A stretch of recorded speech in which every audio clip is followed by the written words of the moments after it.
On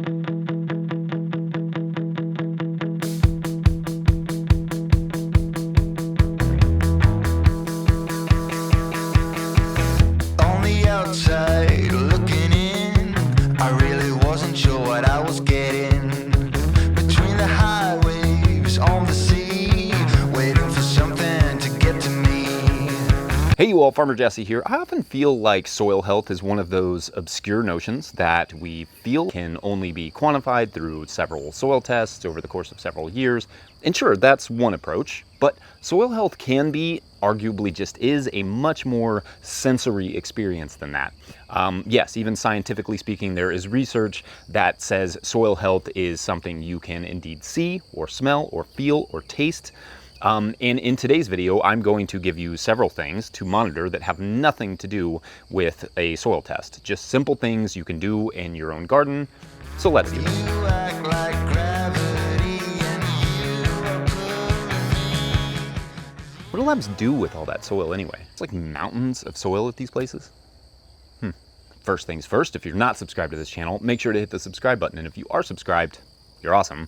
And if you gain something from this video or any of our videos or any of our podcasts or anything else that we do, you can always support our work at patreon.com/no-till-growers, or by picking up a copy of the Living Soil Handbook from no-till-growers.com specifically, where the proceeds go to making you more content like this. All right, so the goal today is to give you a super basic and simple approach to evaluating your soil health throughout the year, but not just for kicks, rather so you have a better idea of how the soil is performing and or how it's improving.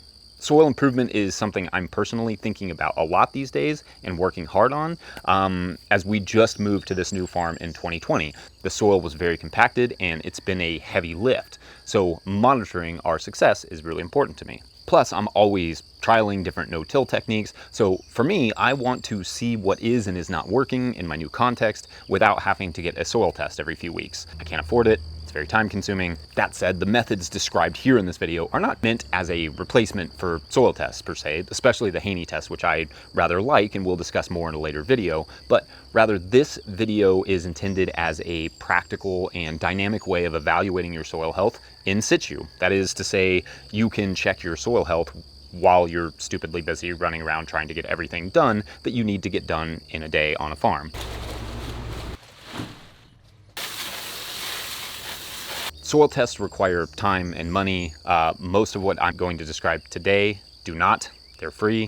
There are a couple tools I will discuss, but they are not requisite. A trowel and at least one of your 5 senses will get you pretty far. But if you want to level up your nerdiness, I will discuss a couple relatively affordable tools you can use towards the end of this video. First, let's give a quick definition of soil health. The NRCS, or Natural Resource Conservation Service, defines soil health as the continued capacity of soil to function as a vital living ecosystem that sustains plants and animals and humans. Though that definition does not include bugs and insects and microbes, I guess it's pretty good, about as good as any. But in terms of what soil health looks like physically, perhaps nothing embodies the idea of continued capacity of soil to function quite like the earthworm. Earthworms are both beneficial to the soil and indicative of soil health. They live off of the microbes that primarily live off of the soil organic matter, while also enriching the soil with nutrients, shredding organic matter, improving water holding capacity, as well as water movement. Worms are incredible. If your practices are both beneficial to soil microbes and create soil organic matter, earthworms will be happy to let you know about it. Moreover, earthworms do not survive well in dry soils, in soils that are overly compacted, or in soils that are tilled too much. So if you are digging around and not finding a lot of earthworms, the problem could simply be one of those issues. Not enough irrigation, not addressing your compaction well enough, or you're simply overly pulverizing the soil, killing the worms and making it harder for them, literally and figuratively, to get around as the soil particles compact back together after the tillage, after rain, etc. How many earthworms is the right amount? Though I know some people have opinions on this, anything I say here will be relatively arbitrary. So let's just say that as long as you are finding some earthworms in your native soil down to about 8 inches, that's a pretty good sign that your soil practices are headed in the right direction. If you want to go so far as digging a hole and counting the earthworms every year to see if that number is increasing, go for it. But a few worms per shovelful is a good sign. I think it's genuinely a good idea to just go and look for earthworms. Sometimes you think your soil practices are better than they are. I learned this lesson a long time ago where I thought my soil practices in one spot were really great and I could find 0 earthworms. So it's good to evaluate.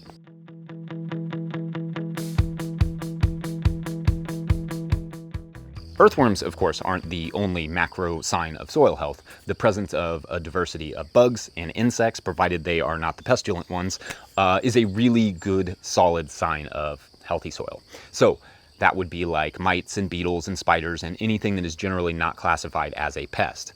Herbivorous, oh, I like that word, herbivorous. Herbivorous pests like cucumber beetles, for instance, are the trash collectors of the insect world and feed on weak plants that are not photosynthesizing at a high enough rate. Their presence suggests a need for more attention to soil health, which I discuss here in this video, if you're interested in learning more, and of course in the Living Soil Handbook. A diversity of other visible bugs and insects, however, ants, beetles, etc., suggest that the soil is able to support them and support what they eat, which means you are at very least headed in the right direction. In fact, on our farm, the hardest thing about production is simply getting all the good guys out of the salad mix. Ladybugs and spiders and the like love to hide in our lettuce, symbiotically defending it, but also getting in the lettuce. So that's fun. Seeing and hearing bugs is a really good thing. In fact, I think the best farms early in the morning and later in the evening should be loud, with insect and frog and toad and bird noises. I like that it's sometimes hard to shoot a video here because of the noise. That's a really good sign. And one note on birds, especially the flycatchers, if you are seeing a lot of birds, that is a really good sign of soil health. Why soil health? Well, for predator species, they need thousands and thousands of prey to survive. If they are choosing your farm, that means that your farm has enough bugs to support it, but also all the things that support those bugs, including microbes and flowers and vegetation and soil organic, right down to soil organic matter. Real quick, important shout out for bird nerds to download the Merlin app from Cornell. I'll link it in the show notes, but you can just set it up and it will pick up the bird songs. It will hear them and list them so you can keep track of migrating birds, but also new bird populations that take up residency in your area. It's super neat, so check that out. Hey, me again, a few days older, sweatier. So I was editing this video and I realized like I should probably, for accuracy's sake, point out that you can probably have pretty good ecology without having great soil practices in your garden. You could have great hedgerows, you could have woods that surround your farm, you could have meadows, all of that stuff, and still like not do a great job with your soil practices within your garden. But the better your soil practices within your garden, the more compliment it will pay to your local ecology. That's probably the better point. Just wanted to temper my enthusiasm and of course be a little bit more accurate. Merlin app is still awesome. Yep.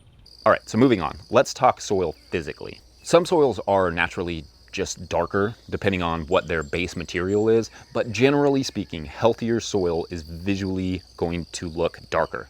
Carbon is a dark element, and that means that if you're increasingly adding carbon to the soil, which you do when you have good soil practices, the soil should increasingly look dark.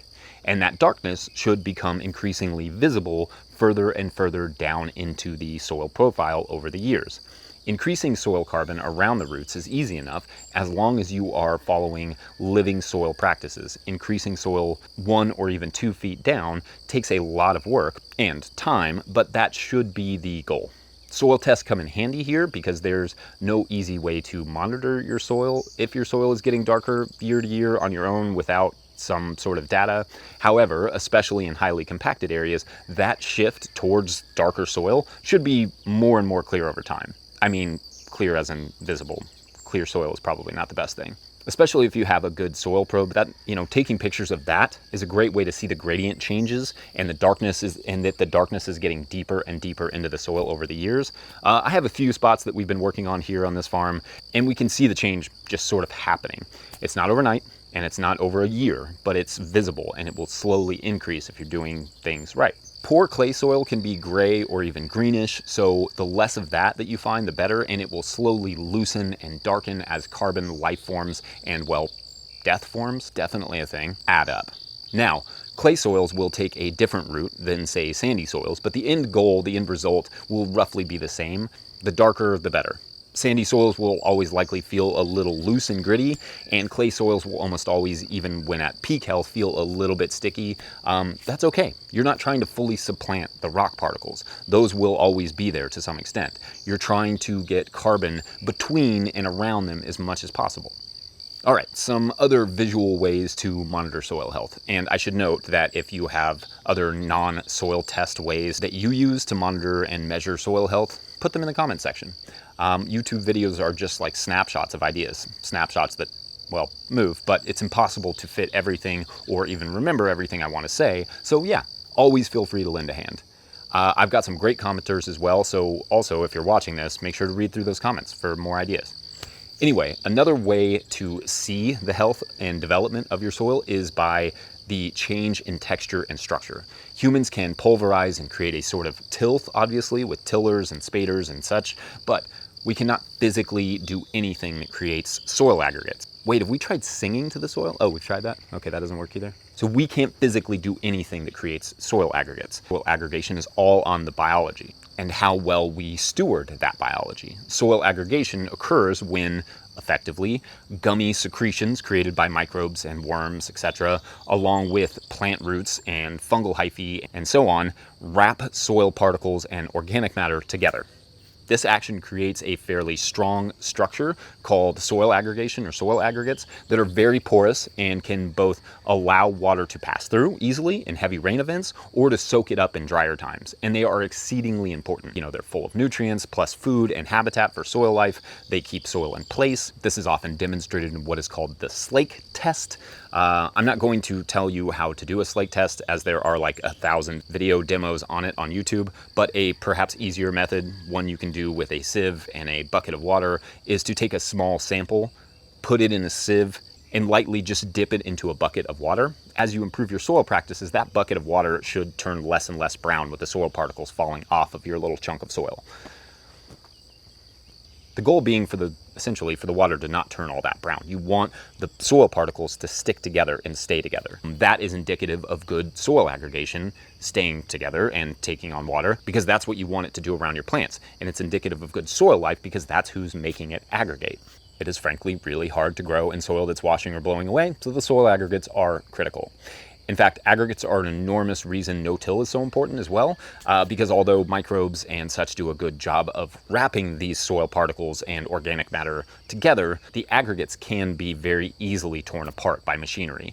Anyway, you can use that quick test I described, or the slake test I didn't describe, but is essentially the same thing, to monitor certain practices if you'd like. Notably, when I'm talking about soil, I'm not talking about the compost that you put on top of the soil if you're doing like a no-dig or no deep compost mulch system. What I'm talking about is the physical native soil below any mulch that you have.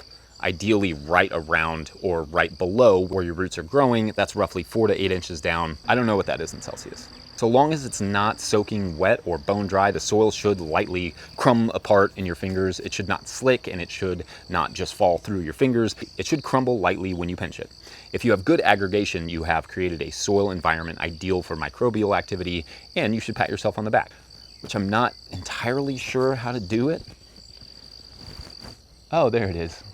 Oh, that's nice. Back in 2007 ago, I visited a small-scale biodynamic champagne producer named Bertrand Gouthreau. Shout out to Voet et Sorbet. Amazing wines. And one of the things we did on his farm was get down on our hands and knees in the vineyards to literally smell the soil. And then we smelled the soil of his conventional farming neighbors and compared the two. I remember I wasn't really a farmer at the time, so I remember not really knowing what I was looking for at first until I smelled the two soil samples together and was like, oh, Bertrand's soil just smells good. The aroma was just that ineffable thing that we can't quite put a finger on, but our brains give us the big thumbs up. And there's actually a reason for this, or a cause at least. Healthy soil contains innumerable microscopic organisms, and some, if not many, create volatile compounds that we can smell. So an abundance of soil life can be very fragrant. But more interestingly, some research suggests that organisms like streptomyces might create these compounds, such as geosmin or however you want to say it, to attract arthropods and springtails. And in the desert, camels, which is interesting. And the idea here, presumably being that the bacteria want to spread their spores so they hitch a ride on these larger organisms. The benefit for us will be healthier soil because those arthropods and springtails and microbes will add to more soil organic matter, which is better for our plants. Also, perhaps linked or coincidence, a lot of our antibiotics are derived from streptomyces as well, so perhaps it's also a sign of soils that contain fewer human pathogens. To be clear, that last comment about pathogens is not based on any scientific research I've done or seen. That's just literally me making a random connection that could be totally far off, but perhaps opens the door for other explanations why we find that smell so attractive. As always, keep in mind that just because something makes sense does not mean it makes science. Anyway, a nice earthy smell tells us that our soil is at very least working. If the soil smells metallic or sour or like raw manure, that means it may be leaning more towards the anaerobic side. That is to say, the side that does not have enough access to oxygen and thus potentially favors pathogenic organisms. And you have some work to do decompacting it and improving the drainage if that's what you smell. One of the last signs I will talk about today is just success. Do the plants look healthy? Do the leaves or the fruit that they produce taste good? Are they riddled with pest and disease? Do I ask too many questions? We may never know. But what we do know is that plants cannot thrive in depleted, abused, compacted, or overly dry soils, or poorly draining soils. Can you sort of trick the plants with chemical fertilizers? Sure, for a time, but the plants won't lie eventually. Plants are the windows into the soul of the soil. Whoa, we should trademark that. What do you mean, cheese ball? Here's another cool one to look for. This is called a rhizosheath. You can kind of see these little dreadlocks on the bottom of the beet. That is a sign of bacteria aggregating soil particles and compost particles around the roots to help regulate oxygen so they can fix nitrogen. It's sort of similar to like how a pea creates the nodule that the rhizobium bacteria live in, and they fix nitrogen. It's kind of the same thing, but just on a beet plant. Not just on beets, though. It could be on pretty much any plant. Having kind of dirty roots like that is a good sign. There are a couple tools you could play with, like the refractometer and the microbiometer or microbiometer. I'm still a bit on the fence about how much these tools actually improve upon the soil health indicators that we can simply pick up with our own senses that I've described. But if you're a nerd, they are at least very fun to mess with. The refractometer measures the sugar content of leaves called Brix, B-R-I-X. I can maybe do a more in-depth breakdown of using a refractometer at some point, but the idea here is that most pests, and it is really almost all of them without many exceptions, cannot eat plants whose structure and fruit have a high Brix level. A high Brix level means that your plant is photosynthesizing well, so you can crush a leaf or some fruit with a garlic press or your fingers or whatever and squeeze the juice onto this screen, then hold the refractometer into the light and then that gives you the Brix reading. Very generally speaking, 12 Brix is considered the safe zone, but it will be different for different plants at different parts of the day. More on that another time if you all are interested. Another tool I do want to shout out though real quick is the microbiometer and microbiometer, which measures the bacteria and fungal ratio and a few other things of your soil or compost tea or whatever.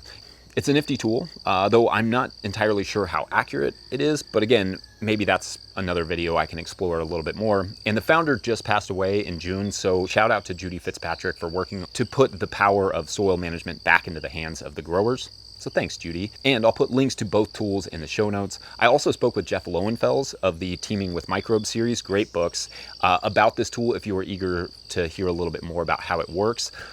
Also a great episode of No Till Flowers podcast from my buddy Jenny Love just went up recently with Tom Dykstra, all about Brix, worth listening to. Anyway, I wanted to keep this one short and simple and helpful, so maybe I accomplished at least one of those things. Put your thoughts and ideas for how to measure and monitor your own soil health as you grow in the comment section. Like the video if you like the video, subscribe to the channel if you're a nerd and want to be awesome, or both. Support us at patreon.com/no-till-growers or pick up a copy of the Living Soil Handbook directly from no-till-growers.com. When you buy it from us, the proceeds go to making you more content like this. Thanks for watching. We'll see you later. Bye.